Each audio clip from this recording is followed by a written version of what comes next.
আবারও সহযোগিতার হাত বাড়িয়ে দিল মালদা যদুপুর গাবগাছি স্টার নার্সিংহোম। আমাদের সম্বলপুর অঞ্চলের ইসলামপুর গ্রামের ইসলামপুর মাদ্রাসার বার্ষিক জালসা উপলক্ষে মালদা গাবগাছি যদুপুর স্টার নার্সিংহোমের পক্ষ থেকে 10,000 টাকা আর্থিক সহায়তা প্রদান করা হয়েছে। ইসলামপুর জালসার ময়দানে উপস্থিত ছিলেন স্টার নার্সিংহোমের অনার রামজান আলী স্যার, সঙ্গে ছিলেন সম্বলপুর অঞ্চল হাই স্কুলের প্রাক্তন শিক্ষক মাঝারুল আবেদিন স্যার। আর আমরা 1 টাকায় সমাজসেবা সংস্থার সদস্য প্রাণী ডাক্তার ফিরোজ এবং মুসা আলী এই মানবিক সহযোগিতার মুহূর্তের সাক্ষী ছিলাম। মালদা স্টার নার্সিংহোম বহুদিন ধরেই অসহায় ও দরিদ্র মানুষের পাশে দাঁড়িয়ে এসেছে।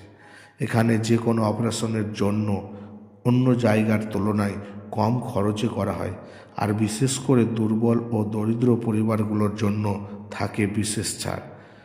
এই স্টার নার্সিংহোমে অনেক সুবিধা করে দেয় অসহায় দরিদ্র মানুষগুলোর জন্য। একটা কথা সত্য, মানুষের দুঃখ সময়ে এই মালদা স্টার নার্সিংহোমের সত্যি বড় ভূমিকা রেখে চলেছে। বিভিন্ন এলাকায় জালসা বা সামাজিক অনুষ্ঠানে আমরা যদি তাদের কথা জানাই, তাহলে তারা সর্বদা সহযোগিতার হাত বাড়িয়ে দেয়।